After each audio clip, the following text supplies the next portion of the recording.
One that doesn't run on the iPad but runs on the iPhone. I have an app called Mr. Number for call blocking.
Okay, Jonathan, we're ready. Yep. Okay, we are live on YouTube, and welcome everybody Hello. to the April General Meeting. And we start out with our wonderful Q&A. Bruce and Roy, take it away. Well, Okay. we're over for Morning. questions, but I guess everybody heard the announcement that airport routers are now not supported or not being produced, but they're still being sold by Apple, but they're no longer supported or whatever. So if you got a router, you certainly aren't going to get a new one. But. Okay. When I get spam phone calls, I know what to do. I can block the phone number on my phone. When I get a spam text message, I can't find an equivalent. Block this number. What do I do with a spam text message on my phone? Wow. Spam sieve. What? Spam sieve. Spam sieve. Suggestion. So, I'm not familiar with blocking. I don't think I've gotten any spam text messages, but those usually come through a phone number, so it's kind of strange. Yeah. Now, there might be a way, if you go to recent calls or in the text, go to the identity of the caller, to then get that into the phone thing that will let you block it. Well, you can. I've got one, but it's not recent. You can block them after the fact by going in, pushing the info button on the thing, and then it's all the way down at the bottom off the screen, and it says block this number. Not on a text message. I've got one right in front of you. Okay. On a phone message, yes, block this number is at the very bottom. That's easy to do. But I can't find anything comparable to that for a text message. Well, I've got one that came in from a phone number I don't know. maybe, what's your carrier for your? Verizon. I have it on my phone. I don't understand why you don't. In messages, do you have the option unknown and junk? Because time to switch phones here. Or time to switch to. I have hide alerts. There. Now we'll see if we can switch over like we're supposed to. There we go. Now it just needs to come up on the screen. We're testing new technology here that should really. Did it come up? Well, not really new technology, just new to our group. New to yeah. So this is what I have on my phone. I just noticed is contacts. So you should enable just text messages coming to your contacts. And then I've got unknown and junk, but I don't have anything thrown in that one. So I have the contacts. Where do you put that? Where is that? That's in messages. So there's the normal messages, which I can edit, and part of the column at the top is unknown and junk, which I just noticed myself. Related to junk phone calls, I know I recently have read that many of the phone companies have now enabled blocking spam calls. And they'll come to your, like even your home thing or whatever, and they'll report it as spam with text. But I don't know about text. I mean, They're going to charge you for that extra service. So far they haven't, but yes, I noticed AT&T has it. They have that for my phone, and Verizon, I think, has that same thing, that they're blocking spam. Finally. I mean, right. Capability always existed. They just didn't do it. But yes, they'll probably find a way to charge for it, too. Not so far they haven't, but. Yeah, but they keep spoofing the numbers, so it doesn't matter. Exactly. Well, Just ignore it if it's a text message. Now, while we're on the subject, I've been using an app. You want to try mine on that thing instead of? Let me put this on here. All right. I have an app called Mr. Number, and there are other ones. It's just one that I thought looked good. I've been testing and using for a while now. RoboKiller is another one. Yeah, there's other ones, and I don't know if this is the best one. Yep. And there's Truecaller that you can have. You get Truecaller for your phone, and they have a free service. Am I on? Where's the? Do I have to do something here to mirror or anything? You should be on. Oh, there it is. Takes a while. Okay, you see the one on the left called Mr. Number? This is the one I've been using. I don't know that I'd say it's necessarily the best one. Don't all go saying, oh, Bruce uses this one, I'm going to use this one. No, do your own research. This is only the first one I've tried. I haven't got around to testing other ones. There may be other better ones, there may be worse ones, I just don't know. But I think it's okay, but when you launch it, you see it's got, along the bottom, there's 5 tabs there, and on the left it says identify. You can just put in the search box at the top where it says search Mr. Number. Yeah, let's use this pointer here. Diana, did you have? You could put in a number up there, and it will look it up in its database. That's just a lookup function. But the real blocking is over here. You see where it says call protection? This is that second tab from the left on the bottom there. And you see it says call protection enabled. When you swipe down and let go, and now see it says updating. and it'll take it a little bit to do its thing. It's surprisingly slow. Usually this goes fairly quickly on a Wi-Fi network, but it will, you know, on mine at home it would have probably been done by now. Okay, there, and I guess it's done. So when that circle is complete like that, that means it's finished updating. And that they just, similar to Robo, which some of you may have heard of, they keep a database of their own somewhere of all these bad actors, all these callers, and they keep updating it. So when they update their database and you update your phone, you're updating to theirs. Now, if you slide down, it says scam and fraud protection. It says block or warn me. You can see mine set to block right now. Spam protection, which are not necessarily scammers, just telemarketers. Same thing, block or warn me.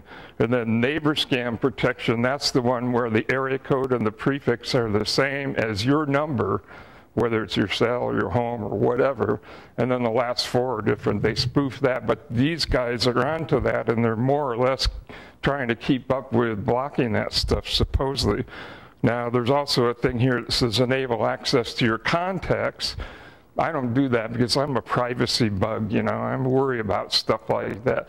What that does is it makes sure that anybody in your contacts is whitelisted, so it will never block any calls from those numbers.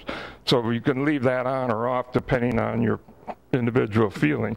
Now, again, this is just one app that I found in the App Store for the iPhone. So anyway, that's the one I'm using. Try out that one or another one if you have problems with junk calls on your cell phone. Gabe. Diana. Who is next? Roy, Yeah. when you had your messages screen up there, Yep. and you had those two bars. Go ahead. 2 bars, yes. How did you get them? How to get They them? don't come up on mine. They don't. Wow. You're not on the I screen. thought my, Yeah, I was I in thought- messages. yeah. You're not on, you're not on the screen. Yeah, it takes time. It takes time for this thing to switch over. Okay. Yeah, my messages has the search bar, but it doesn't have the contacts as in then. Okay, let's check. You know something? Let's. Okay, I thought mine was up to date. is your iOS up to date? I thought so. And who's your carrier? Verizon. You're Verizon? I have AT&T. He has AT&T. Okay, do you see this on the options here? Unknown and spam.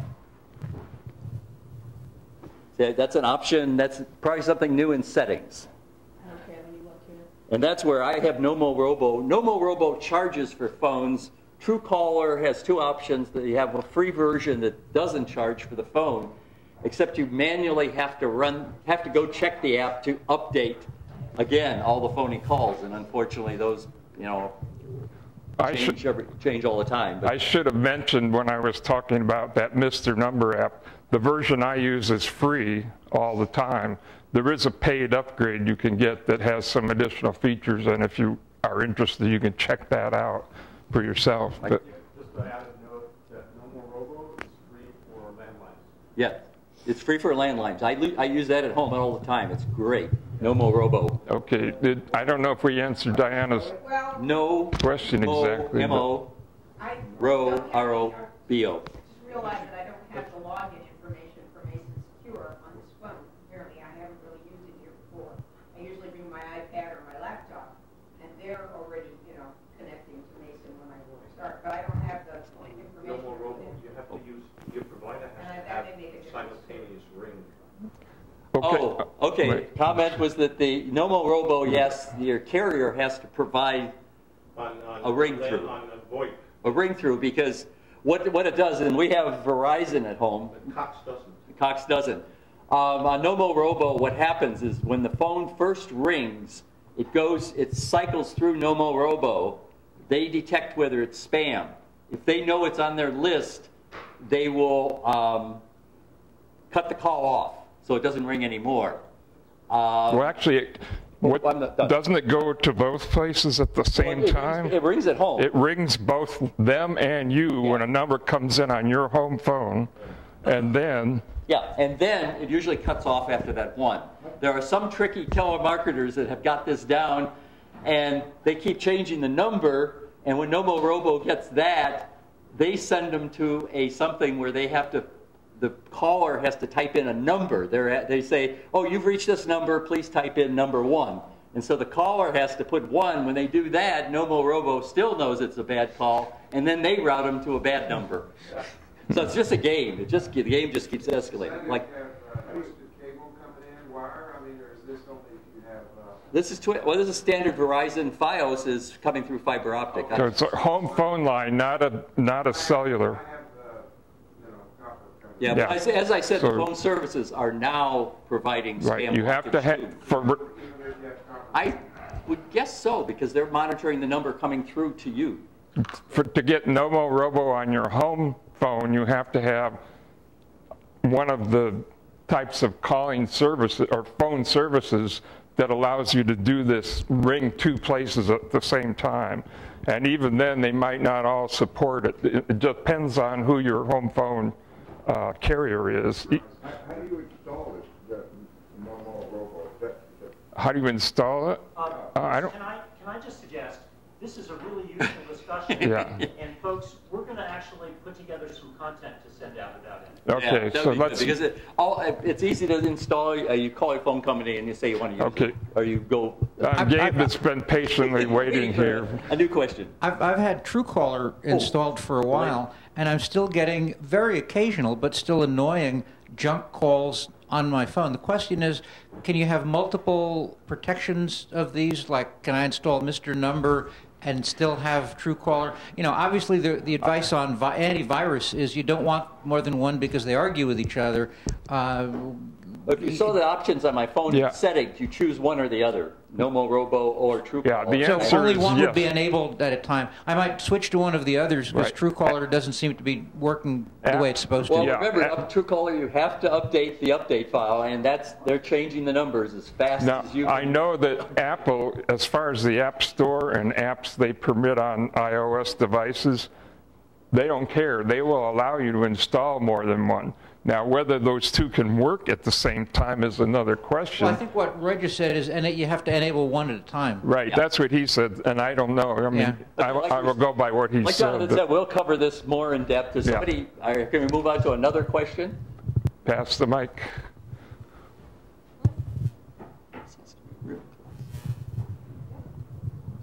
Alan. Other Alan.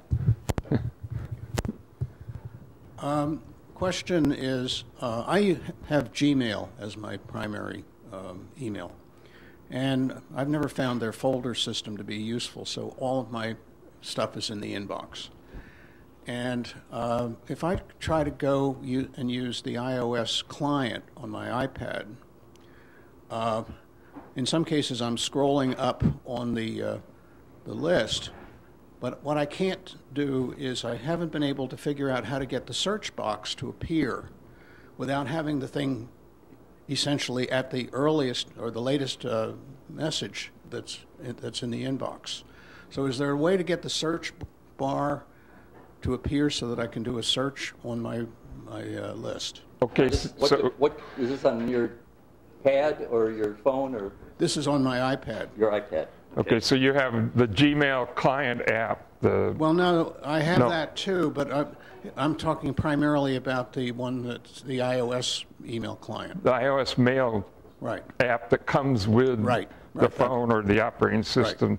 And you're using that with Gmail, and this is where you're having the problem. Right. Okay, it's up to you if you can figure it out. So if you go to the, so I just call it the search bar on my email. Okay, now scroll, just Okay. scroll up in your list and do it, make it big. Make it big. Yeah. Okay, now how do you get the search blocks back without having to go all the way? Oh, you can't. That's basically kind of an Apple design feature that you pull down to get the search bar. So on desktop, it's obviously in a corner, but here the only way you're going to get it is it's going to be at the top. Yeah, it's a feature. It's just the way they've designed the user interface. That most things like that that are lists, you pull down to get the search on a pad or a phone. So that's how you would do that. Next question.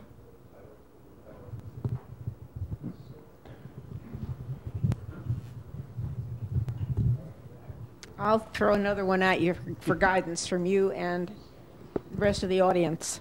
I'm working with equipment that really isn't the most up-to-date. Aside from my phone, the newest thing that I have is a big iMac that I bought refurbished, which is still has Sierra as the operating system. It's only a couple of years old, but essentially I bought it with a 1 terabyte hard drive because I wanted to use it to make sure I could store all the photos and things that I have.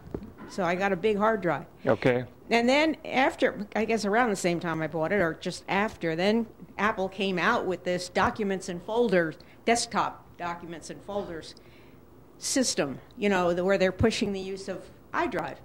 And I'm paying for 200 megabytes of space on the iDrive. And that's a mismatch.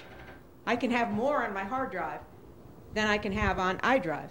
So I'm wondering, you know, am I going to max out the iDrive before the hard drive is full? It's a Fusion hard drive, incidentally. Meanwhile, I'm also working because of the photo stuff, with my old iMac and my laptop, which are 2006 and 2009. They don't have Sierra. The laptop can't go beyond El Capitan. And the other one can't go beyond Snow Leopard. They can make use of iCloud by, you know, logging in. Oh, the laptop's better than that. But I'm wondering if it's even worth it to me to use the desktop documents and folders thing.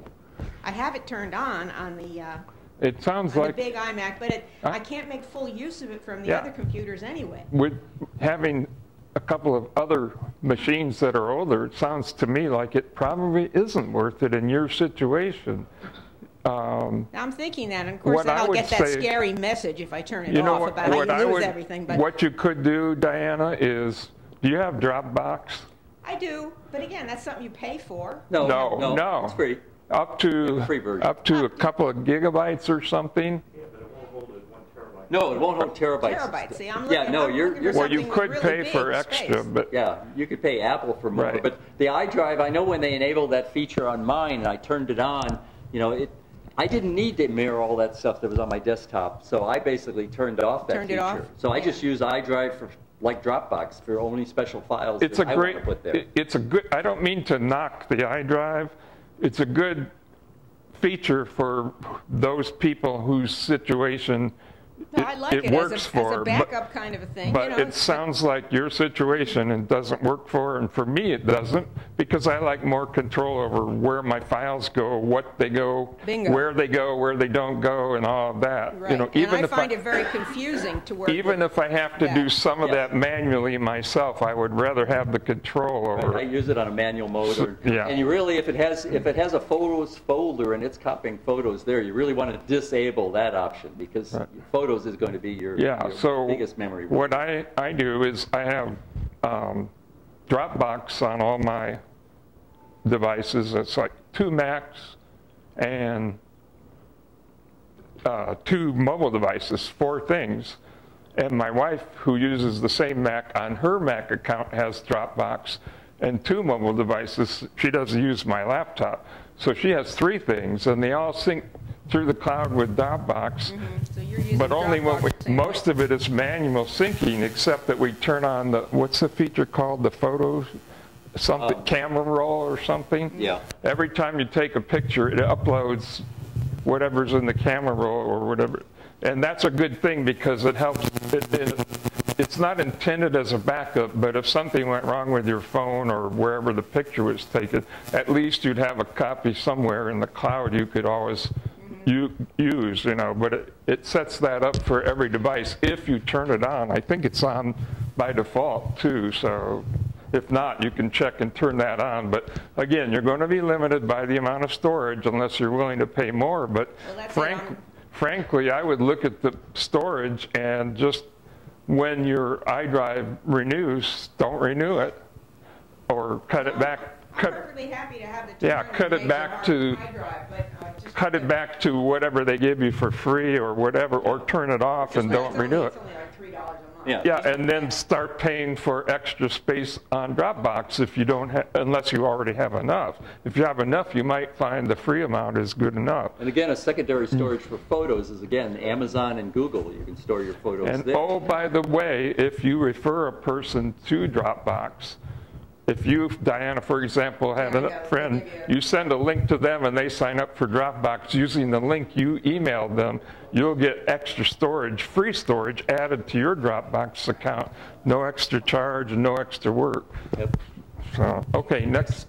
I hope we helped you a little bit. Well, basically, you made me more certain that I'm probably going to turn that feature off. I think in your case, yeah. I'm an old-fashioned girl in many ways. Yeah, turn off the mirroring. Make sure it's not mirroring your desktop, because that, yeah. Right. Do it manually. It's much better.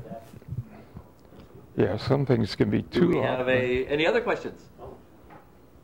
Oh, and while I'm here? Yes, while you're there, okay. So mine is an iPhone question and an iPad question, and it has to do with HEY Siri. Okay, yes.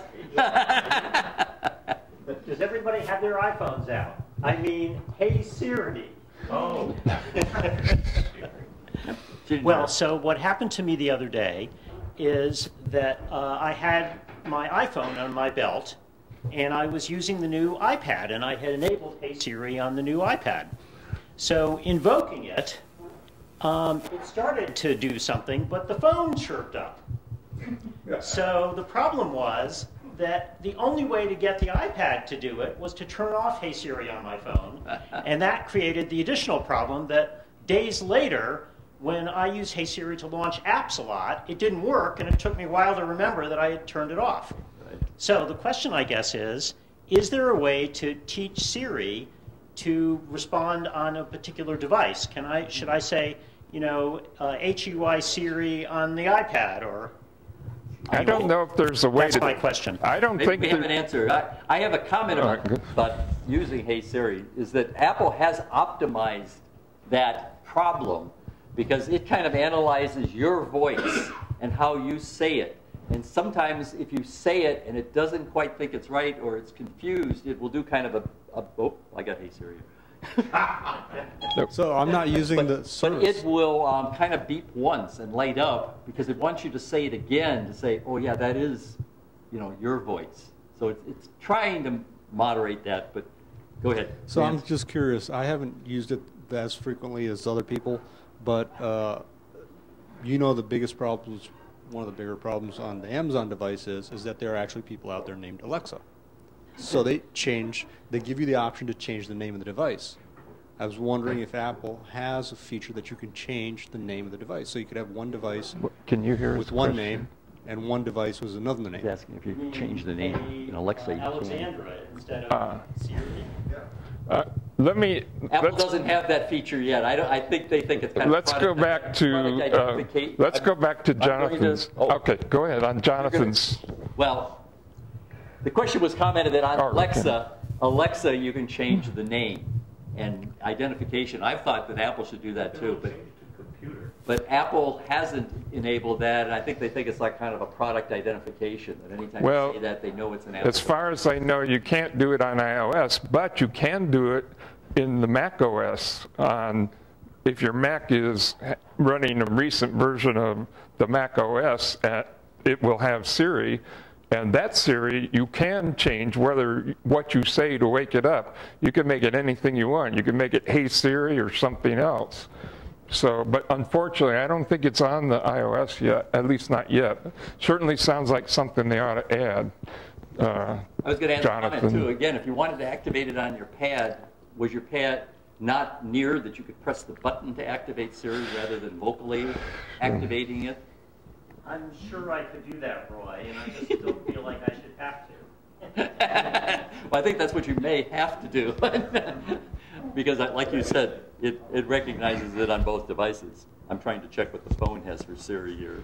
It's like my wife recently, I told some of you this, she went to, she uses Siri to set an alarm clock to wake up the next day. So she said, you know, she activated Siri and then said, set an alarm for, you know, 6 a.m. or whatever it was.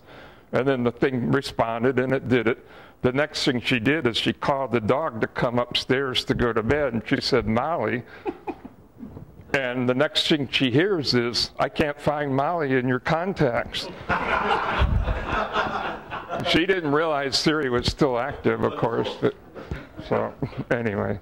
I don't see it in this. True, funny and true story. Okay, next question. Alan Day. Mike is coming.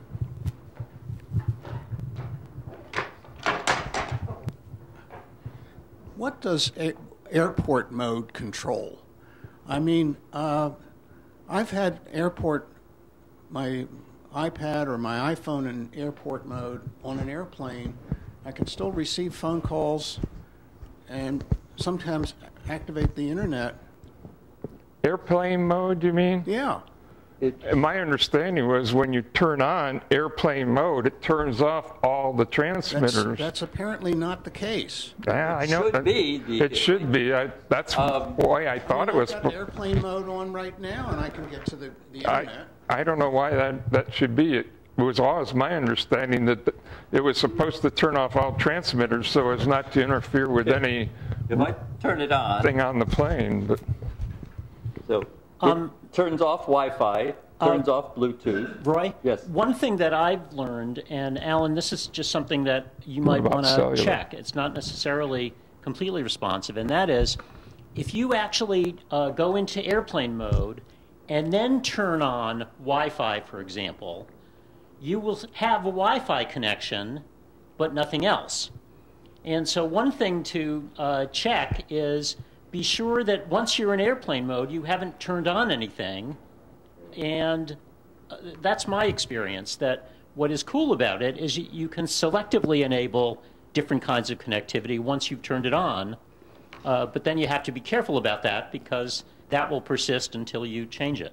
Right. So, see, I've got Bluetooth off, and I can still get out to the world using Wi-Fi. Sounds like it's broken.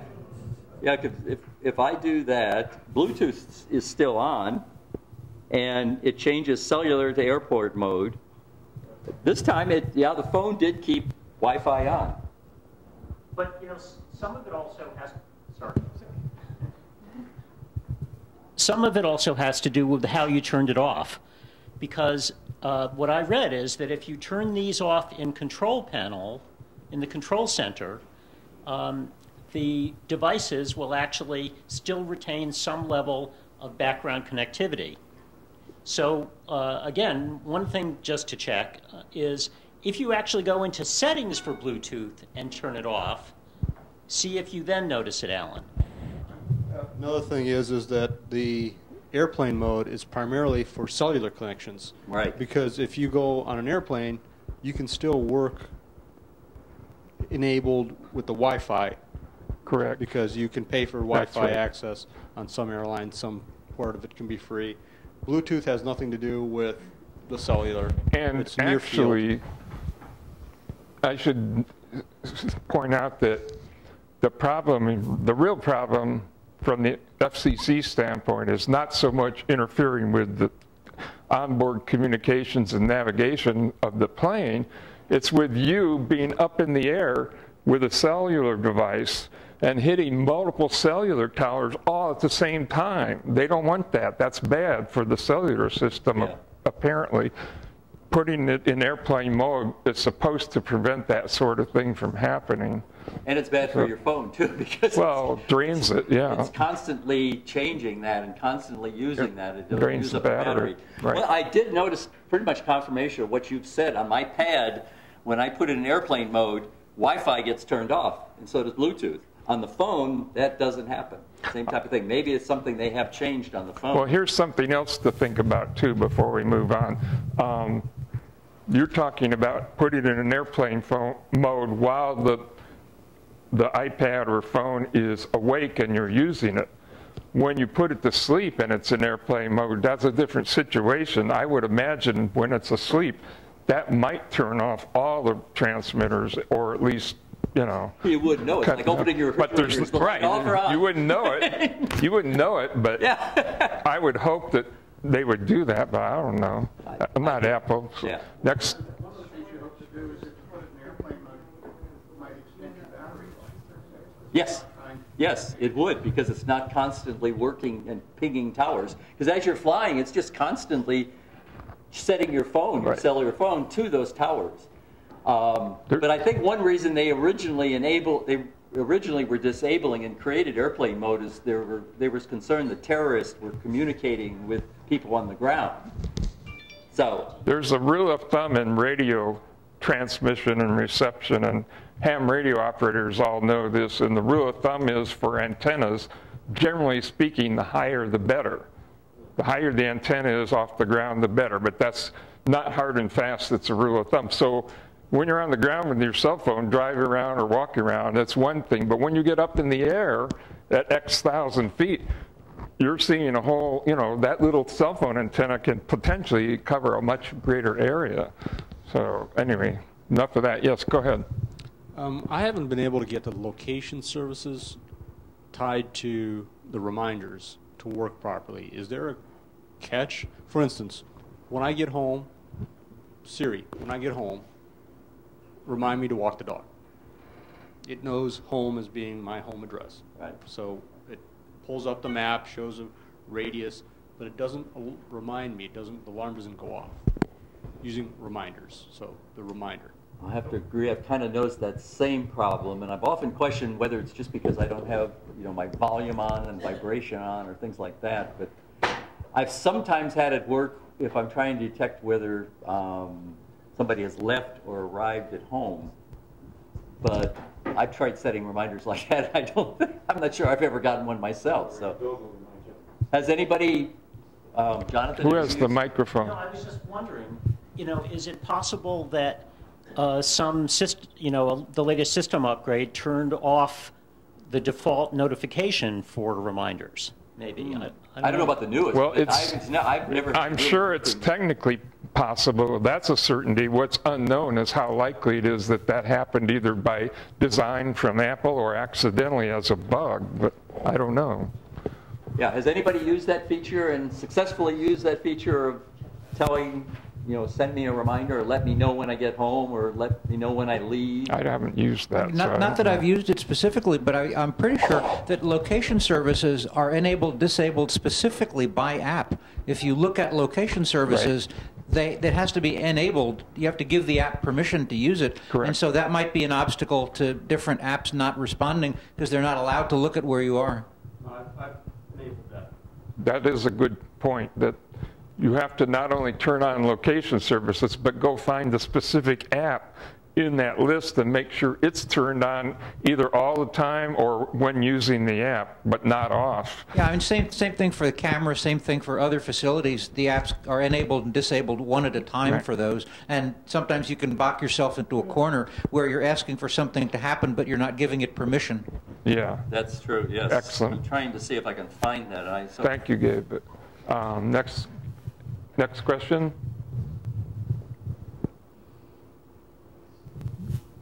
Everybody's Mac and phone and iPad is working perfectly, right? Nobody has any problems or questions. Oh, did everybody's phone work well for the emergency test system that happened a couple weeks ago? Yeah, both of ours. We were in a movie theater at the time. We got a double one. We got one from Fairfax City and one from Fairfax County.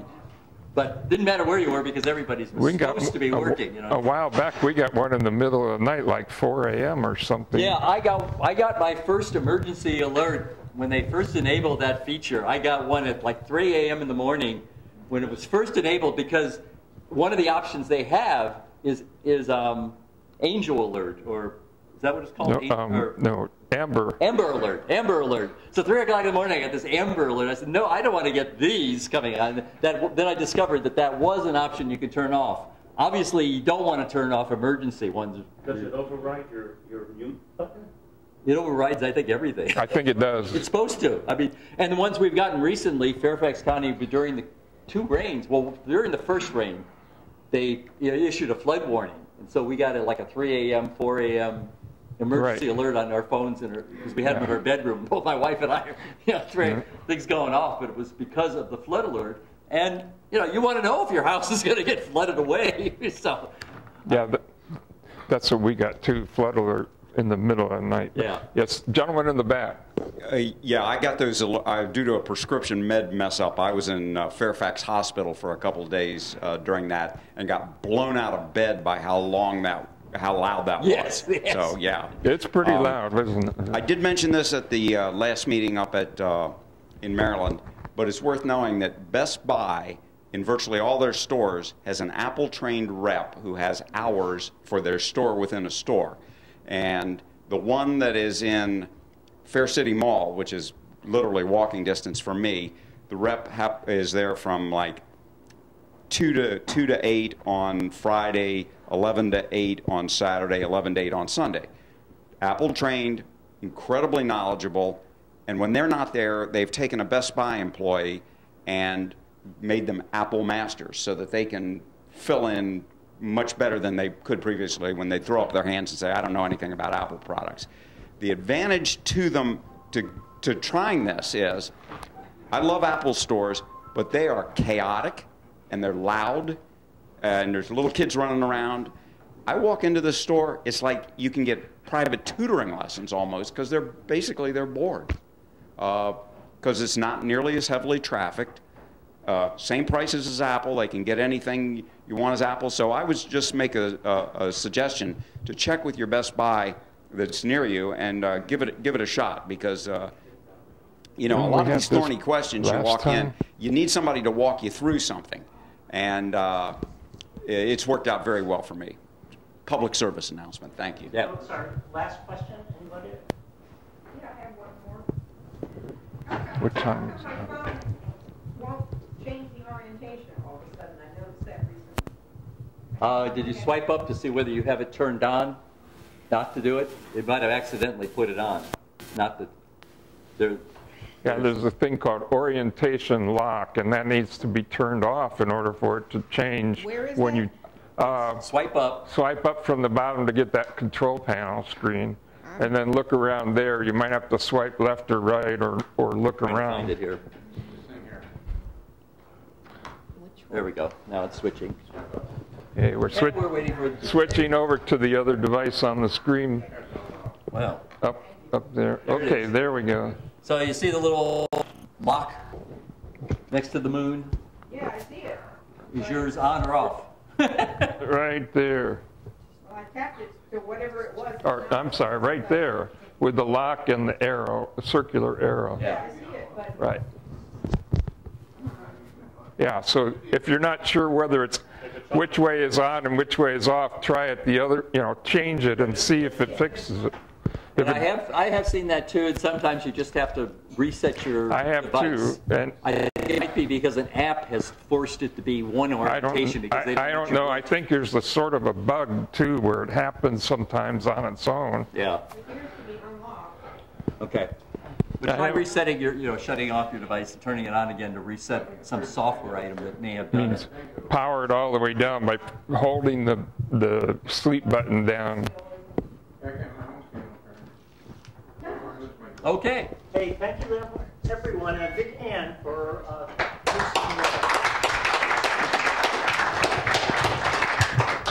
Nobody had no math questions this time. Also, just to alert, we joke that since the Pi doesn't have a permanent office, that hardware is available as long as it can fit into the case or some secure area.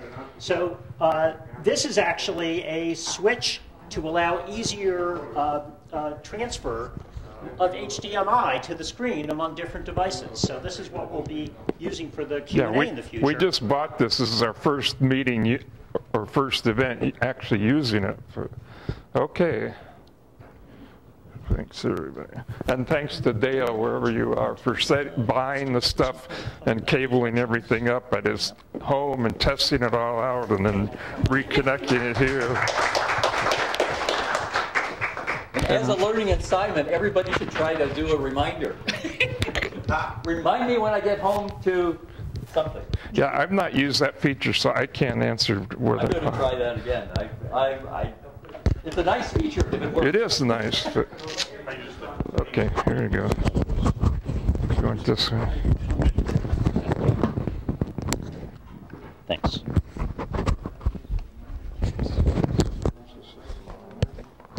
Okay. Okay, everything's here. Oh, can you guys help me? Now? No, can you just switch it to back to? It's back. Oh, it's on the left. It's back.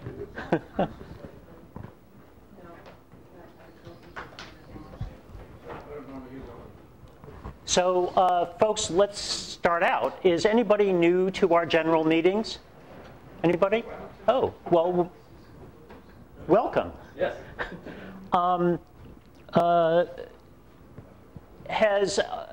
Who has actually visited the PI's new YouTube site? YouTube channel? Okay, let me make this a pitch. We're now streaming to YouTube Live. And in the PI's channel, YouTube's current arrangement is that if we get up to 100 subscribers, we're at about 40 now, we can then set up a custom URL. And this is the world in which we're trying to move away a little bit from the bit.ly custom URLs that we've been accustomed to. And so the more people subscribe to the PI's YouTube channel, the better off we will be. So you can find the link to the PI's YouTube channel on the website for the event, on the Facebook event, on the meetup, in the announcement list. So please, everyone, subscribe to the PI's YouTube channel. What is the name of the channel? It's hard to find by Google searching, Roy, by the nature of YouTube. Well, what if you go to YouTube's site first and then do a search there? It's not easy to find. I wanted to quickly give everyone an alert of what we're now working on, which is to try to transition from the e-journal that you used to be able to download, and our volunteers went away who were doing this for us, to something that we're going to put together that we think we're going to call the PI Monthly. And this will be a rich email newsletter that we will send out to the membership, and we'll also figure out a way to repose it in the member services area so people can go find it there.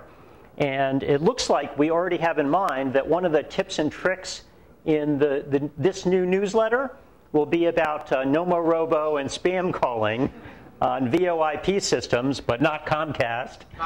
Cox. And the iOS apps connected to that. So anyway, look for that coming up in the next month, the PI Monthly. Kitty's coffee break for the May meeting. Kitty will not be able to do her customary coffee service for the May meeting that will be at Cedar Lane, and I wanted to ask if anyone could do that in her place. Anyone? Could you actually contact me? It would mean going to Dunkin' Donuts to get the donuts and boxes of coffee, and they get everything else. So that would be it. Thanks. Anyway, if someone could approach me if this is something that they could do. Yes? Oh, thank you.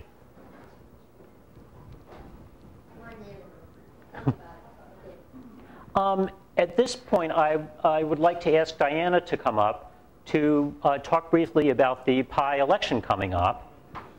This is something, again, you'll be seeing in the next month. Diana?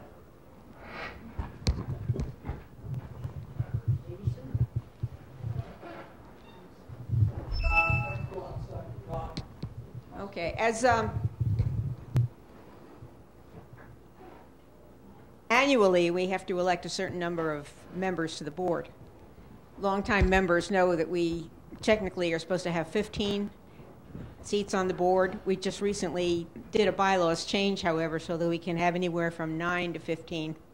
We were having some trouble recruiting people to run. But this year, we actually have 7 people.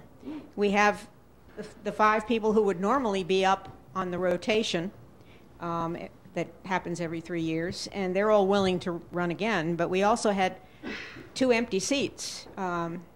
Don't you want to say 2 new applicants? Well, yeah, we do. And actually, they happen to be sitting next to each other. Could you 2 stand up, please? Mary and Gabe are going to be the Mary 2 and newest Gabe. people. And our other people who are running again, let me see if I can remember, Ken Goldman, who is even willing, you know, our former president who now lives up in New England. President Emeritus, yes. Ken likes. In Portsmouth, New Hampshire, but he's willing to stay on the board in long distance. So he's running again. Larry Kirschberg, our wonderful Professor Kirschberg, who obtains this facility for us and also has spearheaded the scholarship. Does everyone know Larry? Could you stand up, please, Larry?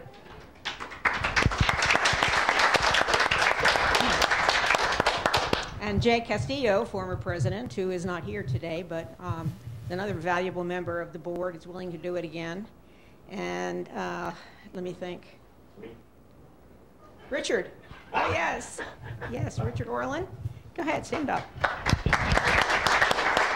A very talented guy and valued board member. And who's the other one? I made up a keynote thing with all the candidates on it, so I'm trying to cycle through the slides right now and not forget anybody, but I think I'm forgetting somebody. Anyway, the elections are coming up because we recruit people from March to May and then hold the election in May, with the results announced at the end of May so that they can take their seats on the newly constituted board at the beginning of June. So I am shortly going to be sending all the information that I have, photos and little paragraphs of people telling why they want to be on the board. And I will give that to John Thomason, who will post it in the Connect section of the webpage and set up a ballot so that everybody can vote as we do every year. So I urge you all to keep yourself alert for that. I'm sure there will be some kind of a notice when the voting page is ready to go. And then the sooner you can vote for the people, the better. Anything else you think I should tell them about it? No, thanks, Diana. Pretty simple process, really. You just have to notice that the election is happening in May and actually go to the Connect page, log in with your usual ID, and do the vote. Okay? Thank you. Thank you, Diana. Actually, just to follow up that little bit, who has logged into the member services area of the PI homepage in the last month?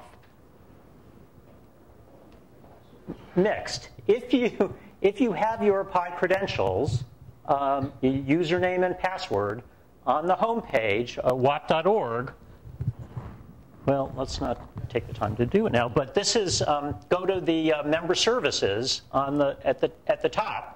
And when you log into that credentials, that's where you will find the very cool PI ballot that John Thomason puts together. It's where the podcasts reside that Dale polishes, the great video podcasts. Yeah, so please do, when the notice comes around, go into the member services area and send us your feedback about it. So just a quick view of the May schedule. Clubhouse Saturday on the 5th, afternoon learners on May 10th. And fortunately for us, Roy Wagner is going to be leading that because I will be out of town. And I wanted to speak briefly about the next general meeting, which is an unusual one in the phalanx of the PI. And I'm very excited about it and very disappointed that my travel will not let me participate. And this is the general meeting that we're calling Privacy Around the DMV. Gabe, I wanted to thank you for making the initial connection to BJ Mendelson. This young man who rails against Facebook and wants Facebook to pay us for our content, and whose newest book, Privacy, is sufficiently timely so that it's possible that C-SPAN is actually going to want to cover our May meeting. Anyway, this May meeting will be on the 19th, and it will be at the Cedar Lane in the upstairs space. Right, yeah, we moved it a week early because of the holiday weekend. And the plan for this is for us to have our morning meeting with Brandon, and after that, for a one car or two cars or even more in the nature of a cavalcade that will bring him to Fairfax. And so far, we have a couple of volunteers to do this. Mary, you have? No? Roy, I think you said you would participate. And again, what I'd suggest is that anyone who wants to participate in this, and that would mean either driving or wanting to be a passenger, to at the end of the morning meeting that we have with Brandon, to participate in bringing him to the Fairfax location, the Osher office, where the Patax folks, Ollie, sorry, for their afternoon session. And right now, my niece, who I've actually tasked, she's the one who comes up with the graphics for our meeting notices, and she's now working on a full-page notice that will trumpet the PI and Patax and the issue of privacy, and I can't wait to see what she comes up for this. So again, just to wrap up, if you would like to participate in the transportation of this young man from Bethesda down to Fairfax at the May meeting, come approach me during the break. So as far as meetings in the summer, we're going to approach Rob Peguerero, and he usually comes to us once in the summer, and that's always a lively and fun session. And if other people have other ideas about speakers for our general meetings down the road, please send us our suggestions. Jonathan, I have a couple of things I don't think you put. Yes, Bruce? Number one, who's validating the parking? Yeah, they're doing the parking passes. Who's doing the parking passes today? That's the first of two. Are they in the case? They're in the case usually. Okay, so we will look, because Brent had back surgery, and he'll be back in a few weeks. Jay was doing it in the meantime, and Jay isn't here today. So we'll. Okay. Did you have another question? To remind people, I don't think you did already, to be sure to sign in the sign-in sheet, either the paper or online. Right. If you didn't sign in on paper here, please use the online Pi Attend. Thanks, Bruce. Okay. Yes, Gabe. Just a very quick public service announcement. The Pi belongs to APCUG, the Association of Personal Computer User Groups. Next Saturday is our virtual technology conference. You can log on from any device, computer or tablet or phone, and we've got 3 program tracks in the afternoon from 1 to 4, lots of different presentations. If you go to the APCUG website, click Benefits, and click Virtual Technology Conferences, you can see the 6 or 7 different talks.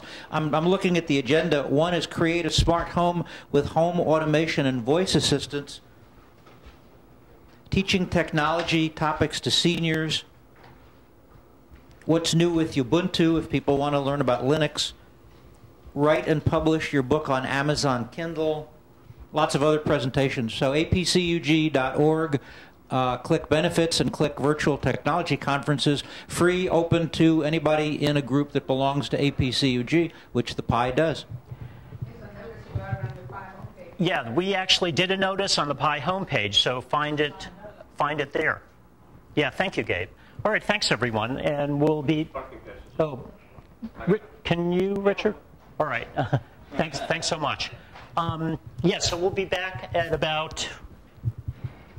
Shake me a donut. It's 10:33. Yeah, so we'll be back in about 25 minutes for the program via Skype of David A. Cox from Cape Cod. Thanks, everyone.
And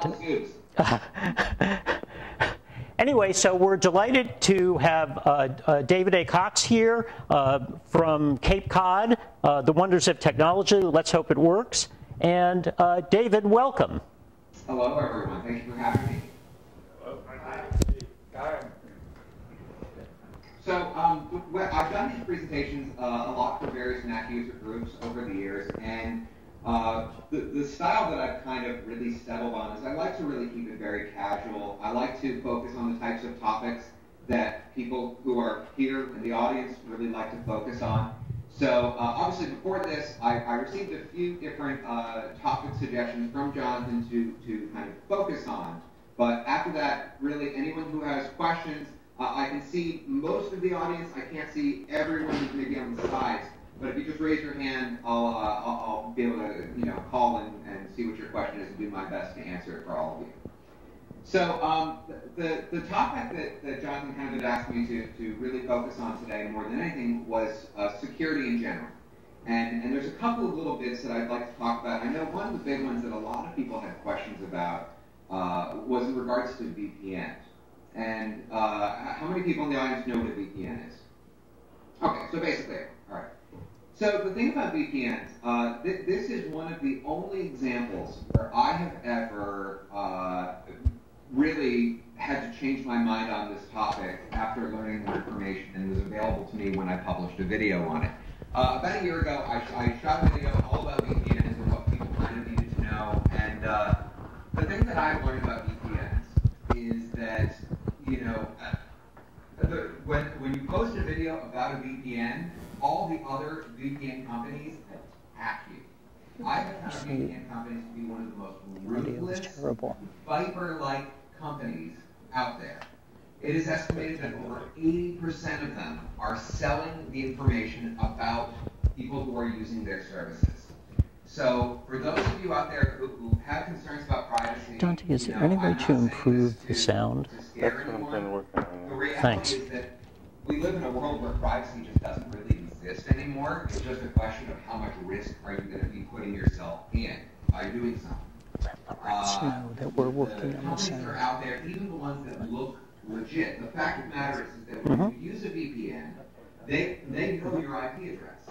And even if your internet provider doesn't have that, even if your internet provider isn't seeing what websites you might be visiting, they do. Cursor there. And a lot of them know how valuable that information is. And you look at the types of large-scale hacks that are happening across the planet, and so much of this is about people's personal information. And they know that when people are using VPNs, they're going to websites and doing things that they don't feel comfortable doing otherwise on their kind of normal home network.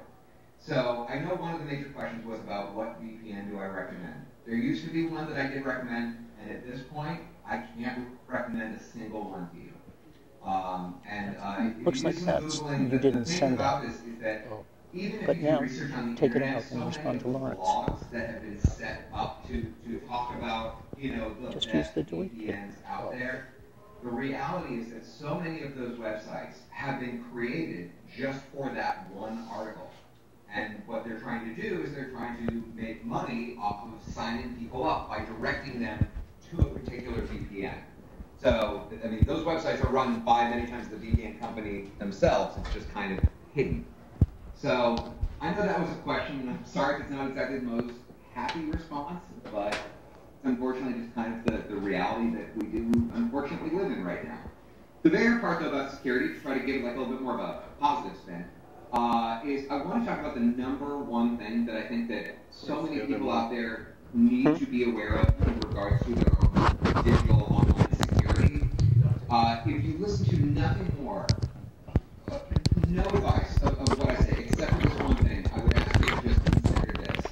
The password that you use to your email should be different from everything else that you have out there.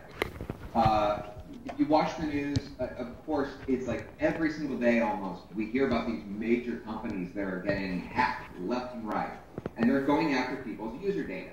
And one of the things that these hackers tend to do is if they get into the part where they can access your username and password. If the password is anything other than a bunch of random letters and numbers, you are a target. The other thing I just like to inform people about, I know a lot of people have email addresses that they've had forever, but the reality is that sometimes your email address says a lot about you. And I'm not saying that to discriminate, it's just the reality of how the hacker community views people. So, for example, if you have an AOL email address, you are immediately at higher risk for any kind of identity theft. As soon as they see that, AOL security is like Swiss cheese. There's a lot of holes, and the fact of the matter is that they really don't tend to do a lot to really beef it up. AOL is not today what it was 20 years ago. So if you do absolutely nothing more, the big piece of advice I would like to give you is to please consider changing the password to your email.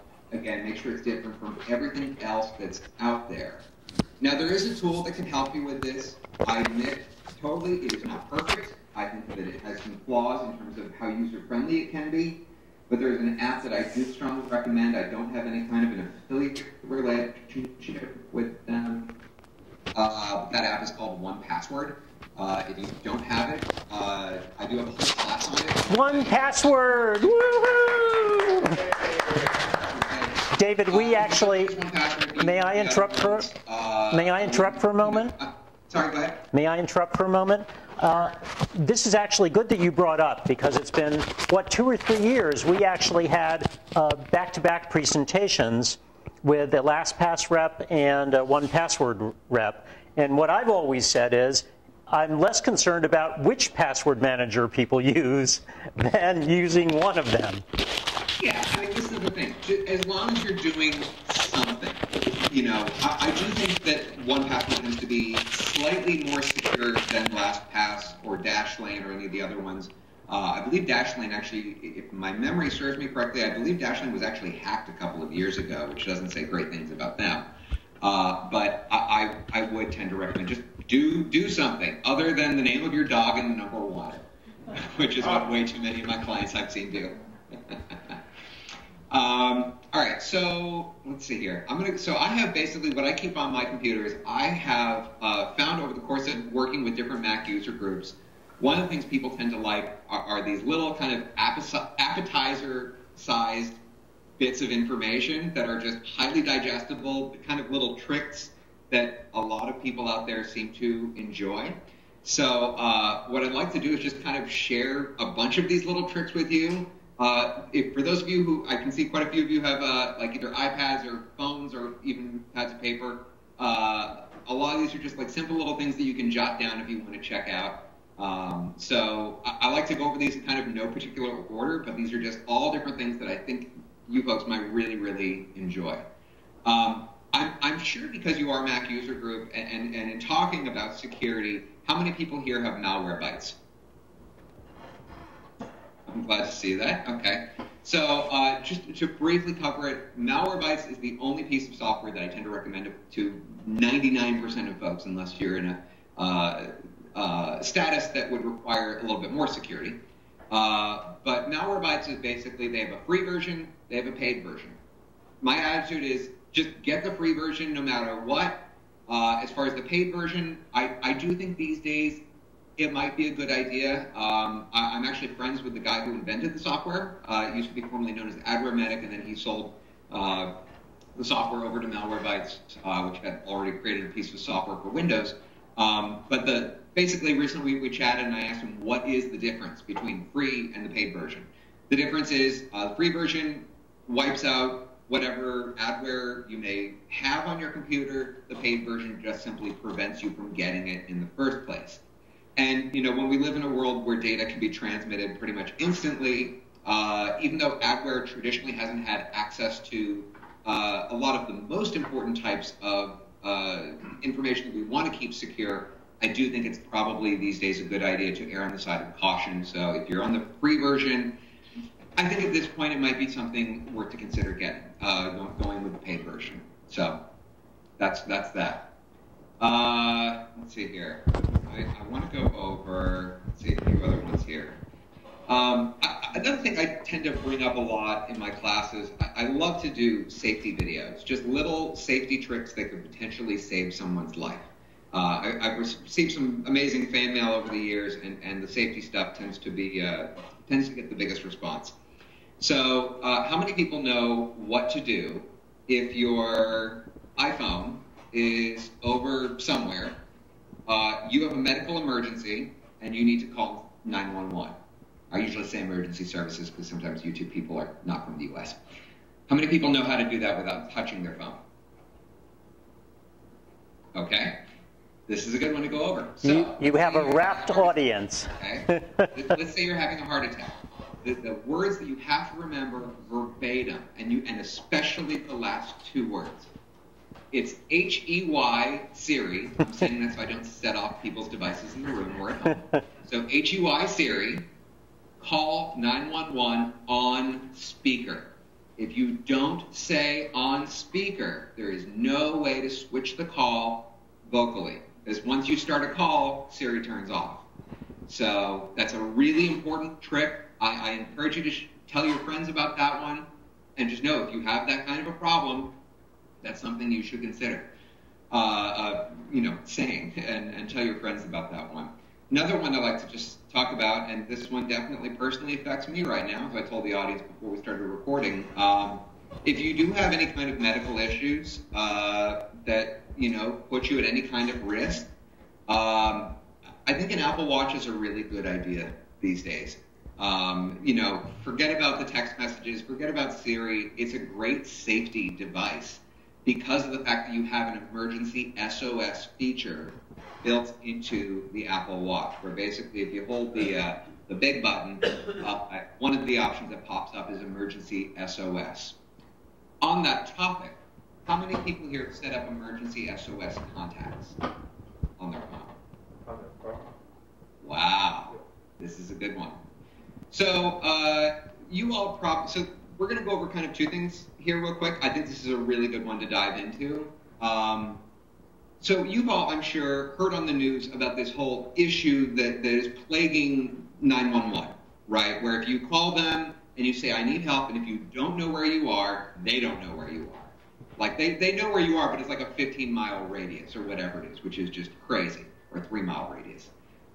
So there's a little trick that I've discovered. I've yet to test it because when I do test it, I want to be surrounded by authorities to confirm that it does in fact work. But there's a little trick I would like to teach you. So if you go into your iPhone, and if you go into where you go to set up your emergency SOS feature, it's in settings, okay? So there it is. It's probably a little hard to see. Emergency SOS. Okay, one of the things that you'll notice is if you scroll to the very bottom of that list, there are emergency contacts who, if you have a problem, they are notified and they are also sent your location.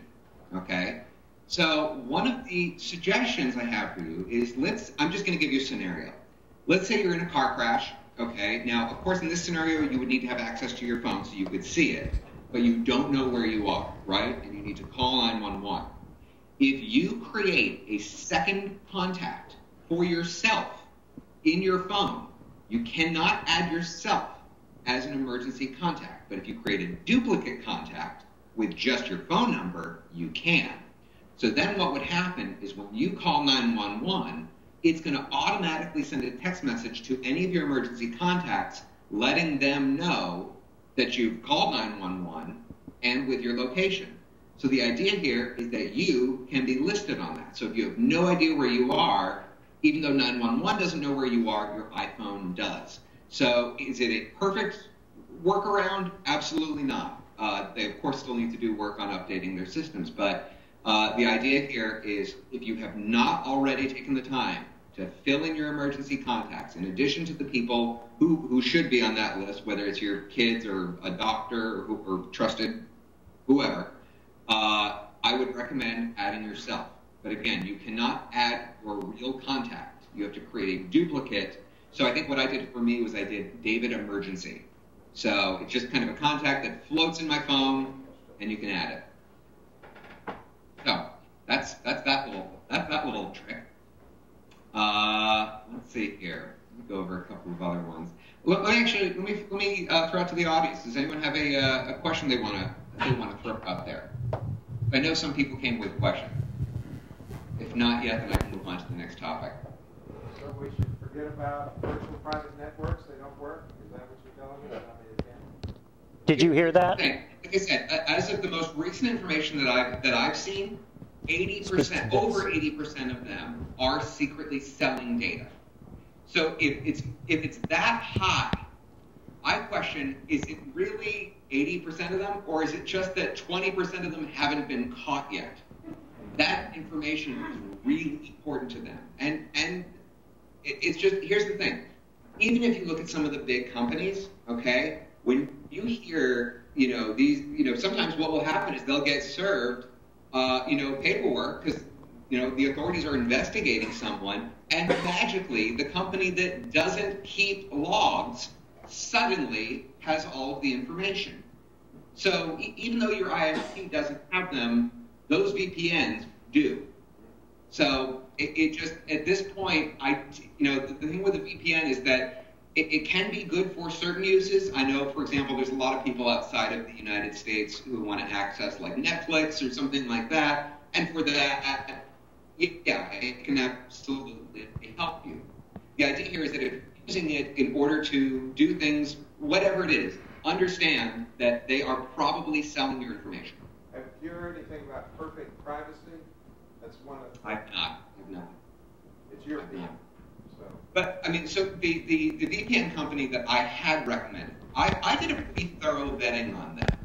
And then months went by and something popped up. And it became clear to me that suddenly a lot of these guys, they might put up a website that looks very friendly, it looks very secure, they're very good at marketing, they're good at graphic work. But when it comes to the actual back end, all VPN companies keep logs. It's just the way that they work.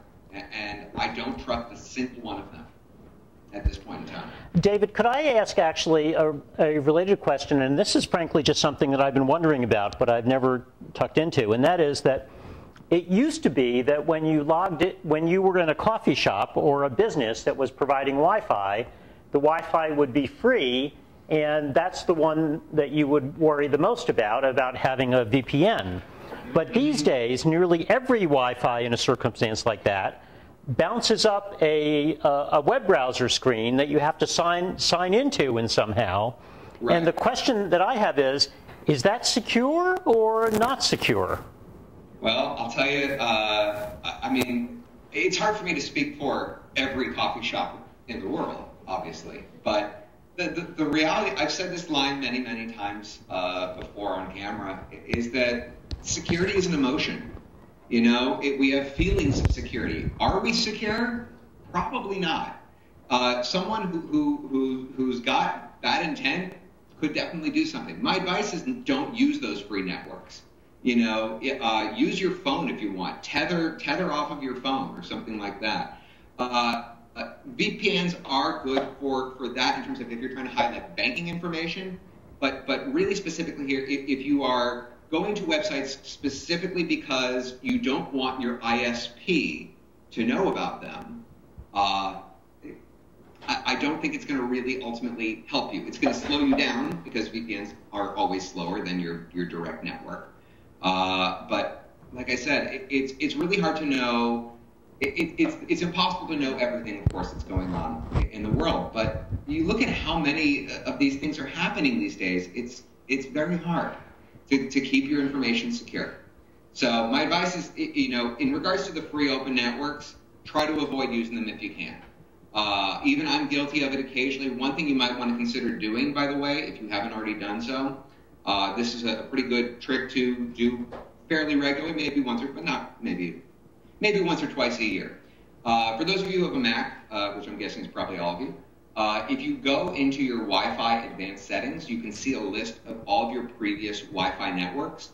The thing about a lot of the free networks that do not require you to sign in is that theoretically, if I wanted to cause trouble, let me give you an example. Here, the big internet provider is Comcast, okay, who goes under the name of Xfinity. If I created an open network called Xfinity Wi-Fi, and just put it somewhere downtown, I can get people's devices to automatically connect to it because they're used to normally going to it, which has no password. So my advice is if you go into your advanced settings, again, it's in network under system preferences, what I would consider doing is any network that you see there that doesn't have a password, consider deleting it. I know it's really nice to have Wi-Fi everywhere you go. Just make sure that the networks that you are connecting to, are legit. So, let's see here. Over a couple of other little things here. I've got a few apps that I want to throw your way. I know a lot of folks love apps. One app that I think I reviewed it a while back. I never thought it got really enough credit. Anytime you need to call a 1-800 number or any kind of a company, we all know that we're used to those stupid phone menus, and you have to go press 1, press 4, press 3, whatever, and you're just kind of jumping from menu to menu. There's this great little free app. I hope you'll check it out. It's available for iPhone. It's available for Android. It's also available as a website, and it's called Get Human. You've never heard of it. And basically what they do is kind of a combination of they show you how to navigate that phone menu so you can just quickly get a human.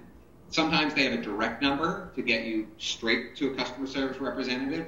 And other times they even have an option where what will happen is it will wait on hold, and as soon as someone picks up, it calls you, so you don't have to wait on hold that whole time.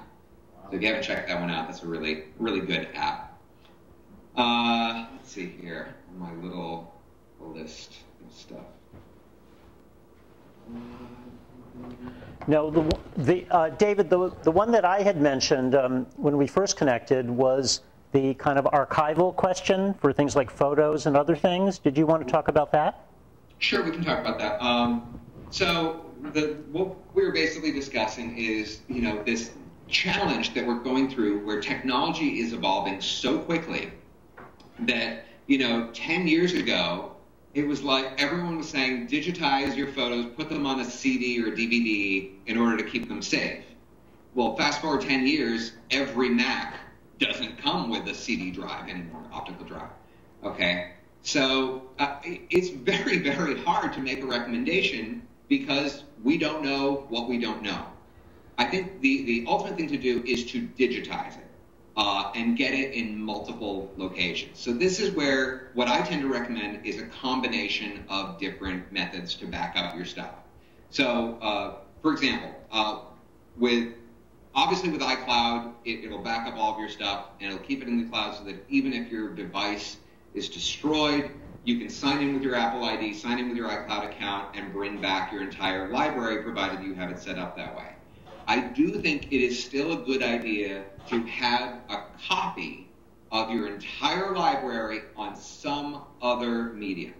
For example, I'd say a flash drive, but now it's like, a lot of Macs don't come with USB anymore, at least not the USB 3.0. The idea here, have something. The nice thing with flash drives is that there's no moving parts that are inside them. So I would say that it's probably a good option to consider because, if you've got a computer that didn't have USB, they do still make adapters. That thing still does. That market is still very much in existence. But I think it's a good idea for everyone to consider once or twice a year, take your entire photo library and throw it on something. Whether it's a hard drive, a flash drive, whatever it is, and put it in something that is fireproof and waterproof. So, for example, it could be a safety deposit box, it could be a safe. You could even just put it in a different location so that if your house burned down, maybe your kids have a copy of everything. But the idea is just have multiple copies of it so that if a disaster were to happen, whether it was, if theoretically if iCloud got hacked, you want to have a backup. Is it likely? No. Is it possible? You bet. Everything's hackable. David, can I ask, do you recommend Google Photos as a way of backing up your photo library? I know a lot of people like Google Photos. The thing to be careful about with Google Photos is just to make sure that if you decide to do that as your secondary method to back up, just be aware of how everything syncs, because I found that a lot of people think, oh, well, now that Google's got it, I can delete it, but they don't realize that deleting syncs to Google. So Google Photos is certainly one of many different options. It's very, very good. By the way, on the topic of Google Photos, they have a really great app that they make. Again, another one I think is fairly underappreciated. I want to get the name for you right, just in case. It's just called PhotoScan at this point. For any of you out there who have old photo albums, looking for ways to digitize them, what this app basically does is you hold your phone over the four corners. And the idea here is that even though photos are reflective, when you move it, it kind of figures out what is a reflection and then deletes whatever's in the reflection so you get the best possible image from your phone or iPad. So it's a great app worth checking out and free. All right. Let me go over a couple of others. How's that? How many people here have problems with junk mail? A lot of junk mail. Yeah. Okay. So this trick, unfortunately, doesn't work for everyone out there. It works with a lot of the more popular services that are out there, like Gmail, Yahoo, a bunch of other ones as well. So there's this little service you can check out. It's available as an app. It's also available as a website. Personally, I tend to think that this is better. It works better on a computer, not so much their app. And the Apple site address is unroll.me. And basically what it does is it analyzes all the different mailing lists that you're on, and with one click you can unsubscribe from them. It does not work perfectly. I will let you know that. I've definitely seen, and the thing is that there's no way for me to really know, is it the service not working perfectly, or is the company that it's sending the request to unsubscribe just not listening? So I've seen plenty of broken links for unsubscribe in my day. So if you have problems with junk mail, it's a great trick to check out. Yeah, we talking about that on the email server side of the Pi, we actually use a service called MailRoute. I don't know if you've heard of it. And that's a clever one that interposes a server, you know, from the email and the actual email server. And so far, that's actually helped us with the mountain of spam, principally because our mail server has been doing email for years and years and years. Yep. Absolutely. And also, I think it's just kind of worth explaining, if you are using an email service and you're not paying for it, like, I mean, including Gmail, including iCloud, you know, the thing to always understand is that when services are free, many times, not always, but many times, you are the product. So, for example, Gmail has the ability to scan for keywords. It's not like an actual person scanning, it's an algorithm, and it's meant to deliver relevant ads. But just have that expectation these days, unless you go with something like a private email service. There's several different ones that are out there. I know a lot of people are into Proton Mail right now. I personally, for years, have used just kind of my own private email. I've used different companies over the years. For my email right now, I'm using a service called Bluehost.com. Part of the reason why I really like them is if you've never been through a hack or anything like that, that can really be the defining moment where you realize, you know, the importance of having a good provider. And Bluehost was very, very easy to work with when I did have an issue a couple of years ago. They made it super simple, which would have otherwise been quite painful. Let's see here. Oh, here's another one for you. This is a great app I profiled a couple of months ago, I think it was.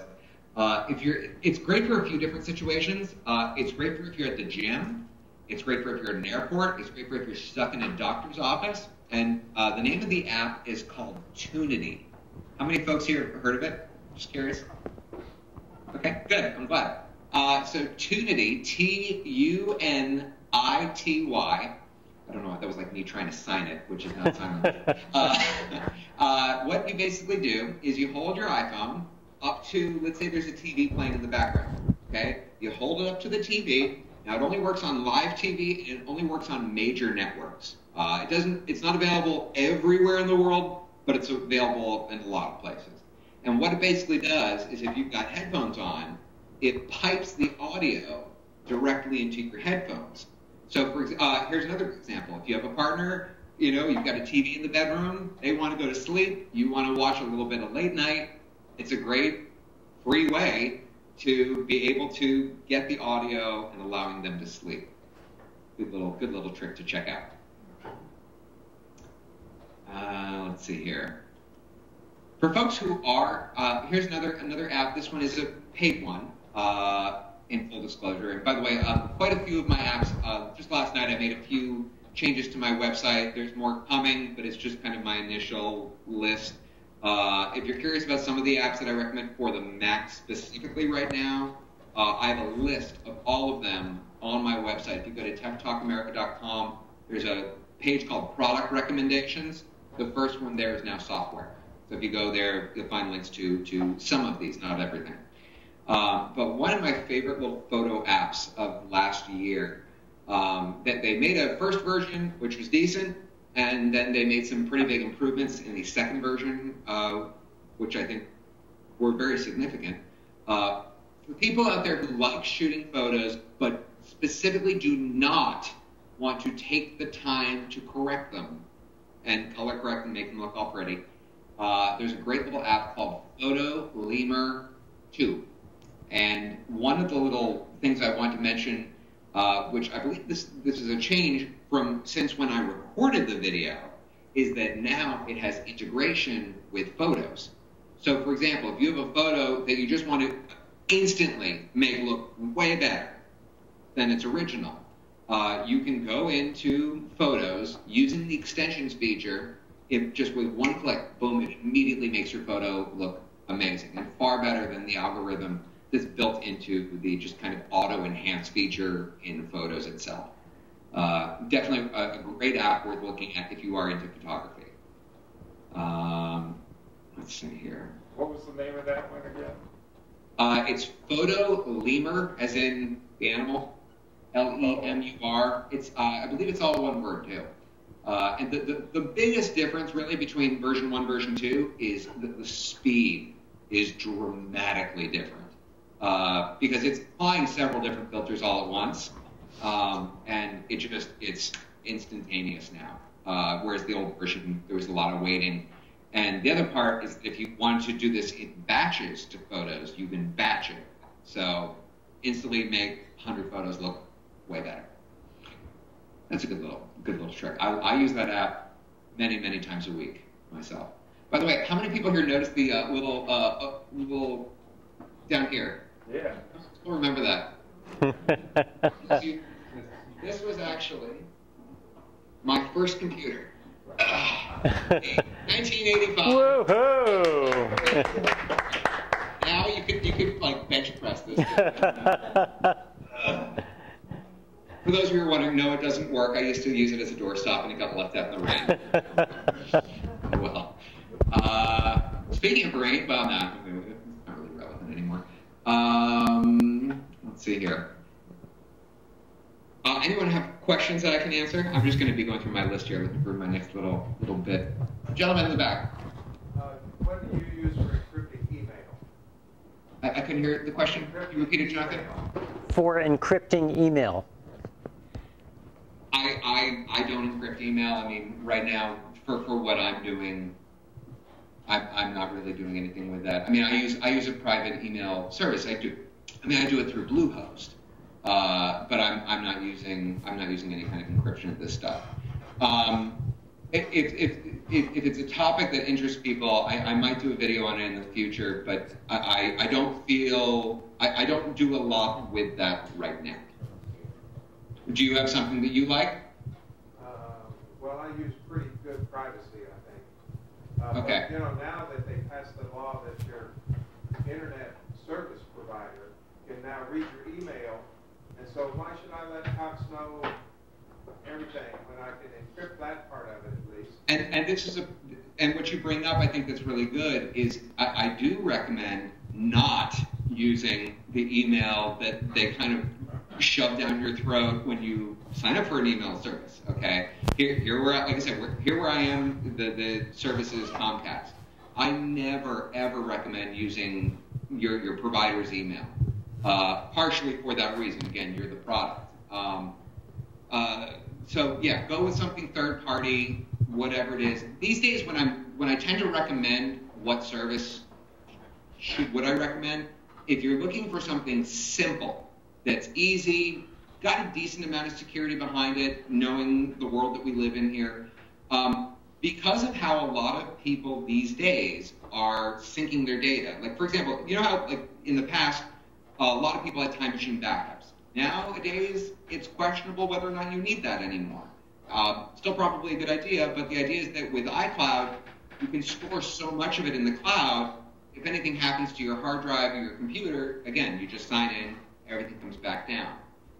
Where I'm going with all of this is iCloud.com.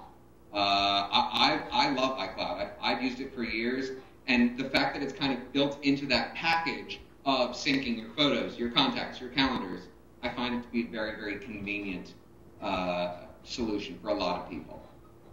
So, but I would agree with you. I would not advise anyone to use the email service that is included with their internet provider. But even if you get a private one, your internet service provider can read your mail that's going to your private email thing, unless you encrypt that link. Mm-hmm. So that's not helping any. If they can read your email anyway, that's not helping. But then if your ISP, if you're going through a VPN, then they are reading your stuff. Yeah, but now you've given up. You've told me not to use a VPN, so I'm not doing that. But now, if I have an encrypted email service, then at least that is encrypted, and even your internet service provider cannot see it. But if but you're saying to use a private one, but then your ISN can also read your mail, go into your private one. If I could make a quick comment here, a while back, Larry Kirschberg did a presentation about email security using OpenPGP, and this was a protocol which I haven't actually seen. I don't know if it's still operating with High Sierra with the newest, but these are all, I think hopefully in the future there will be more usable tools that will insist on end-to-end encryption for all of these connections. The only thing that does it is... What I'm going to do is, I just took a little note of that. So I'm going to do a little bit of looking into that myself, because admittedly it's something I don't do a lot of work with. A lot of the work that I tend to do is working with just kind of average everyday consumers, a lot of times focusing on their photos and videos, that kind of thing, video editing, that kind of thing. So it's a good topic. A lot of times I get my ideas for future classes from sessions like this. So if it's the kind of topic that a lot of people are interested in, I'll do my best. The fear that I always have with some of this stuff is basically goes back to the VPN thing, is what happens if I make a recommendation and then the situation changes and suddenly what we thought was secure isn't so secure. So sometimes I just kind of stay away from certain topics for that reason. But I'll look into it. And I'll see what I can do. The one system that's supposedly secure is WhatsApp, and this encrypts your texts from your cell phone to the other person's cell phone, and they say they do not save any of this information. And you can also then send a audio recording, a visual recording, and you can actually connect up and have a video conference with the other person through WhatsApp, completely encrypted, so they say. And so that's one way to just avoid completely the old-fashioned text message. Just use WhatsApp. Yep. At least they say it works. I don't know. Yeah. Thank you. Let's see. Let me give you a few other good ones here. This is just a really simple trick for some of you. If you're in a situation where you're like in a theater and your phone goes off, how many people know just the absolute fastest way to silence it? Here's just the trick. if your phone ever goes off in your pocket, just squeeze your pocket. If you hit any button on the side, it's going to mute it. So just a good trick to know in general. If you're in a crowded theater, that happens. Something out. Also on that topic, there is a situation where sometimes, no matter what, you want the person's contact to go through. So how many people here are aware of what an emergency bypass contact is? Okay. So maybe the best way, I think, for me to show this, Jonathan, I can send you a link, or if you look it up, I only produced it a couple of weeks ago. There's a feature in your iPhone that I think a lot of people probably don't recognize. You go to any contact, you can edit the contact and turn the person into what is referred to as an emergency bypass. What that means is, and here's the situation I tend to think of all the time. If you have a medical issue, if you have an aging parent, someone in your life who has some sort of a chronic health issue that might need to contact you, of course, you want to make sure that if your phone is in silent mode, you want to make sure that you still get that call. If you assign the status of an emergency bypass, what that means is that even if your phone is in do not disturb mode, and even if your phone is in vibrate, it's in silent mode, no matter what, it will ring. So, good thing to be aware of. It will potentially mean that your phone might go off at an inconvenient time, but or if you have someone in your life who has that kind of situation, a chronic illness, it's a good thing to be aware of. Is that in settings, or or in contacts, David? It is. So let me go into it real quick here. So if you go into contacts and then ringtone. Yeah, it's in. Yes, correct. So if you go into settings, where is it here?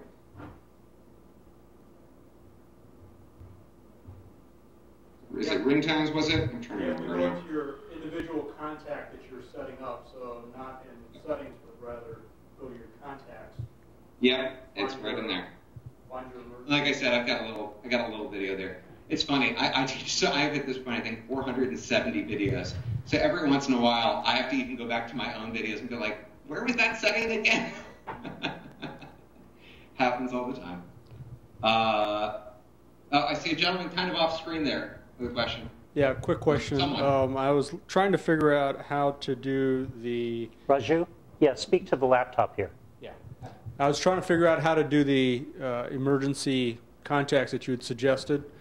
Mm-hmm. And when I tried to set it up, it said first you have to set up a medical ID. Then it said you have to add a contact. But when I tried to do the contact, it went immediately to the iCloud.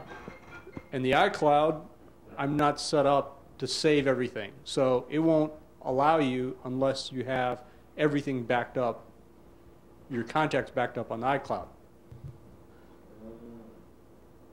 So if your contacts aren't backing up to iCloud, how are they? So you're saying if they don't back up, if your contact isn't located within iCloud, it wouldn't work? Correct. That's the first I've heard of that. Well, I guess that might be an argument to move your contacts to iCloud, but that's funny. I had not heard that before. So, yeah, so would you use like Gmail or something like that, or some other method to store your contacts then? Offline storage. Offline, okay. Huh. Well, something to look into. All right, I'll look into that. Thank you. All right. Let's see. Oh, here's another good one. This is actually the class that I just recently produced. If any of you are in a situation, there's several different types, where you have to constantly send the same kinds of responses. So this could be people who have to email a lot. I'll just give you my example. I get a lot of the same questions over and over again for how to do different things. So what I will do is, rather than having to type out that whole thing all over again, there's a couple of different ways that you can just, with a couple of keystrokes, autofill a giant response. It could be a sentence, it could be a paragraph, it could be a page, whatever you want. So the first way to do this, there's a free way and there's a paid way. The free way, if you're doing it on your Mac, if you go into System Preferences, and you go under, I believe it's under Keyboard Settings, there is a feature, they've changed the name of it over the years, but it's under, let's see, it's under the Text tab, where basically what you can do is you can create your own little shortcuts so that when you type a couple of keys, and I would recommend that these are letters that are not going to be commonly found next to each other. So make it something that's a little bit weird. Maybe it's like initials for something. So I'm just going to give you an example of one that I do. So you all know about, I hope you know about Facebook, and don't take the quizzes that they have because they're really just mining for data. So what I used to do is have this whole big explanation of why you should never ever take a Facebook quiz. No matter what, if it's trying to tell you like, oh, what superhero you are, whatever, however way they frame it, don't take those quizzes. So what I did was I programmed through this method so that every time I hit FB quiz, it would autofill this whole big explanation. So for any of you out there who have to constantly write the same kinds of things, directions to your home would be an example of one. There's a whole list of all different types. That's one way to get around it. There's also another app that, and you can do that on the iPhone and iPad as well. The only thing that's unfortunate here is while it used to sync, it doesn't anymore. So if you want to have it be the same on your mobile devices, you have to reprogram it a second time. It's in the settings, general, and keyboard, I believe, and it's referred to as text input, I want to say, or text replacement. Sorry. There is another way to do it on the Mac, which is there's this little app. I find it to be very handy, and it's one of these things where it does a couple of different things. But it's an app called Unclutter. And basically what it'll do is for any of you who have problems with your desktop being messy, what it'll do is it'll basically take everything there and hide it. So that if you put your cursor at the very top of the screen and then swipe down 2 fingers, you can also create a custom, hotkey command. It reveals all of those hidden files. So that way you can have a clean desktop, even though you don't really have a clean desktop. There's a little caveat here. As with any app that runs in the background, it does take memory. So I tend to only recommend that if you have a Mac that has enough memory, preferably 8 gigabytes or more at this point, depending on what you do. So that's a good one. Also, by the way, another place where the text replacement is really good. A lot of people have like a couple of words that they constantly accidentally misspell. This will sound really weird, but when I'm typing quickly, all the time, for whatever reason, every time I type the word the, I put HTE. Just my fingers are faster than my brain or something like that. So this is just a really easy way, if you do that, to make it just autocorrect immediately and fill in with the correct word. So that's 2 different ways that you can kind of accomplish that. But where I was going with Unclutter, there is a second part of Unclutter that I think is pretty cool, which is that in addition to being able to hide your files, they also have a way for you to store common, access your clipboard history and save items from your clipboard history. And one of the things that's good to know about that is that your clipboard history now contains more than just text. It can also be photos, it can be graphic images, whatever you want. So if you have things that when you type, you need access to them a lot, it can be a very good solution for you. Yeah, David, I watched your video on Unclutter, and the cool thing is how you pull down from the top of the screen to expose it. That's an elegant way to get to this type of functionality. It is. There's one other little flaw I wish they could correct, which is I wish they had a way so that then in the future, when you inevitably save stuff to your desktop, it would just automatically move it to that hidden space. It does not do that, but there is a little way around it. There's an app. It's been out forever. It's called Hazel. If you're into automation, it can be a good way to kind of combine those two to make that happen. Is that a Mac app? Is that a Mac app or an iOS app? It's a Mac app. Hazel, H-A-Z-E-L. It's the icon's a little feather duster. It's one of these things where it's not probably it's probably a limited audience that it would appeal to, but it's worth checking out. I think if you do like to automate certain types of tasks on your Mac. Yeah, I've been actually using Jump Cut for a dog's age, and it's such an elegant small program that it still works on my High Sierra Mac. This is a keyboard saving, and that saves me a lot of trouble. Mm-hmm. Yep. Let's see here. Oh, I got another fun app for you. For anyone who has pets, you may know that photographing your pet can be very, very difficult because a lot of doggies have, at least, for example, what I call doggy ADD, where you try to get them to stand still and they just never, ever do. There's this really cute app a buddy of mine invented called Delphi, and it's like selfie but with a D. And what it basically does is it's an app designed for photographing pets. So normally with a camera, you tap the shutter and it takes the photo. With this, when you hit the shutter, you hold it. And when you hold it, it plays a noise. Like it could be a whistle, it could be a dog barking, and it just gets their attention. And they just suddenly, they're, kind of going to go, ding, and at that moment, as soon as they look at it, boom, snaps the photo. So if you have pets, you have trouble getting good photos of your pets, I know it can be really, really difficult. It's a great little free app to check out. That's such a great suggestion because my wife walks a lot of dogs, and it's incumbent on her to capture a good picture to send the people that she's walking for, and this would take the guesswork out of that. Well, it won't work on cats. It might work on cats, or they might just run away. I don't know. Could be that too. Let's see here. So while you're thinking about that, David, let's see how we can. Can you see? This is a comic of you that our talented graphic artist Richard Orland made there you go. Just while watching you carry forth. I'll send it to you. Oh, thank you. Thank you. Is that the gentleman in the front row? Yes. Oh, well, thank you, sir. That's a first. I've not received that yet. Thank you.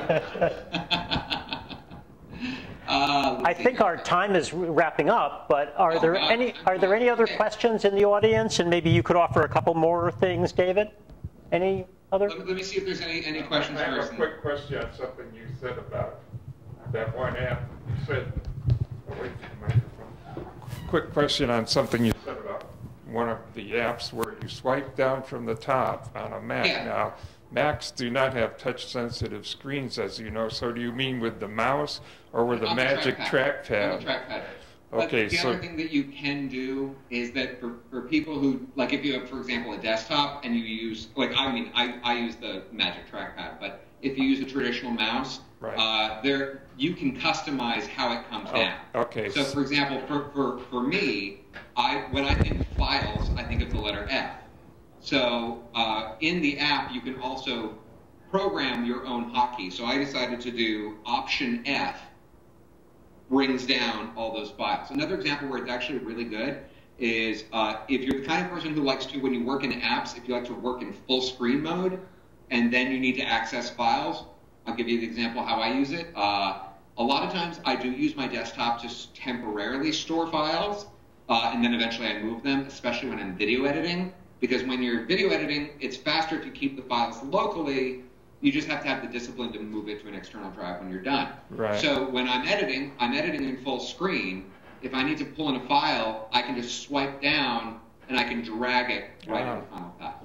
Very fast. So that's one example, but if you do word processing and you like to integrate graphics or something like that, that can be another example where it can be very handy. But it's a cute little app. It's $10. The license is for a computer, so if you do use multiple Macs, you need multiple licenses. But for people who are in business, especially, I think it can be a really good app. Okay, thank you. Let's see here. Anything else that we want to go over here? This one I have to be careful how I say. So this is we love controversy, right?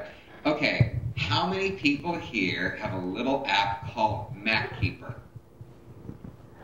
I see no hands. And that's a good thing. We've actually written about this in the pie very carefully. Yeah, because they sue everyone, including me. So if you're a Mac user, this is one of those apps that you are going to be targeted for ads, seeing all the time. So the thing I always like to tell folks is that if you encounter, I'm glad to see that no one here has it on their computer, but if you find anyone who does, and you would like to remove it for them, which in my opinion would be a very good idea, know that at this point, even the free version of Malwarebytes will remove it. So, good thing to be aware of. Let me give you one other little app freebie. Good one, simple app, just good to have on your computer. Actually, two, real quick. The first one I think is for everyone. The second one, maybe not everyone. It's really simple. It's made by a company called freemacsoft.net. It's called App Cleaner. The direct URL to get it is freemacsoft.net/app cleaner. And basically what it's just for is any apps that you get put on your Mac that you did not download through the App Store, those you can very easily wipe out. But if you have apps that you want to delete that are from third-party services or apps that may be transferred migrated from a past Mac, it's a really simple free piece of software. It finds all those little teeny tiny library files that it's connected to and just wipes them out. Question? Actually, can I go over two quick things? Please. Okay. So one of the most common things that I get asked about from folks who do, one of the things I do is private lessons with people. One of the most common things I get asked to do these days for people is help clean up their Mac and make a little bit more free space. I want to share with you just kind of the number one thing that I've seen a lot of people forget about that takes up quite a bit of space on their Mac. Is go in Home folder. Of course, in your Home folder, you have your photos, your pictures folder, rather. In your pictures folder, take a look and see if you still have your old iPhoto library. Because for a lot of people, you know, when photos came out, it was to improve iPhoto. The iCloud was the major reason behind this. It was also about creating a very consistent user experience between Mac OS and iOS. So when you originally migrated your your iPhoto library over to Photos, a lot of people forget your old iPhoto library is still there. You have to manually take the time to delete it. So if you're running out of space, that can be a really, really easy way to get it back.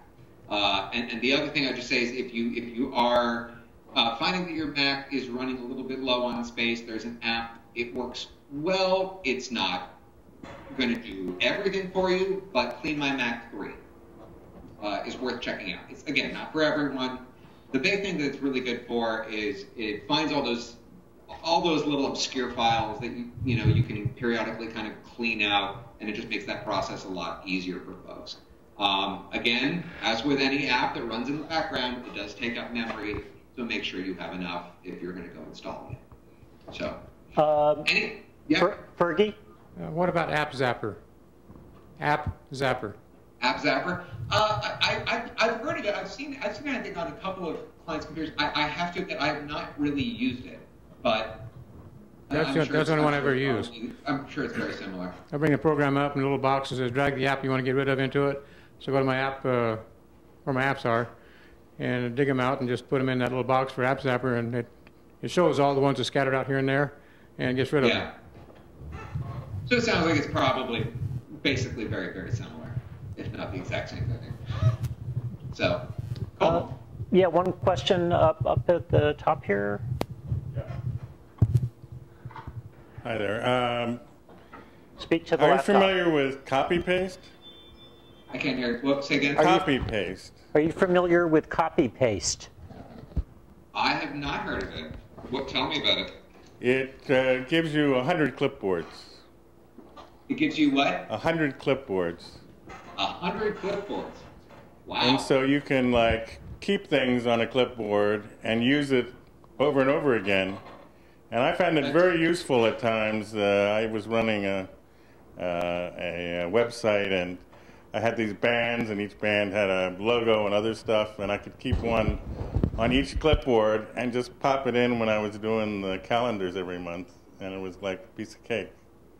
I will certainly check that out. I mean, that sounds like it's similar to the one of the features of Unclutter, but I'll definitely check that out. It has some other abilities too, but I can't elaborate on them right now.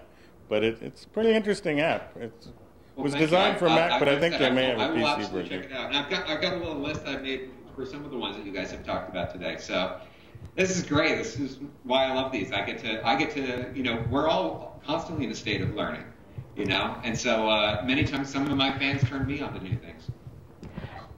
David, thank you so much for coming to us today for our Pi meeting. Everybody.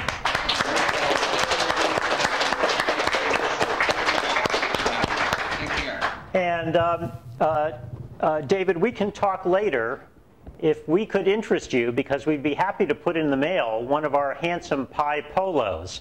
There you go. And of course, what we've been doing with some people, and you know, offline you can just say, no thanks, Jonathan, is that we do this thing of sending our Pi polos to a remote speaker, and we'll go look on your website, because surely you have merch there. You know, I never really got into the whole merch thing. I really, that's not where I come from. My background is more from, you know, I really like turning people on to new things. So while I know I could do it, I just have chosen to kind of direct my energy elsewhere and really keep it more about teaching. All right, so no Tech Talk T-shirts or any. That was what I was going to offer, is us wearing yours and you wearing ours. But it won't keep me from sending you one of ours. Are you more partial to the powder blue or the maroon? Let's do the powder blue. Decisions, right? I think I'm going to have to go.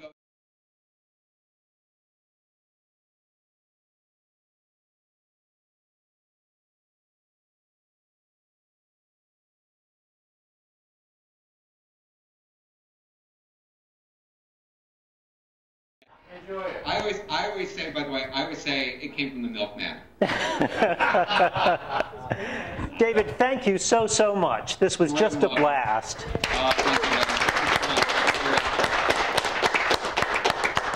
All right, guys. Take care. Have a good one. Okay. Bye now. Bye-bye. All right. Well, listen, thank you, everybody, for coming today.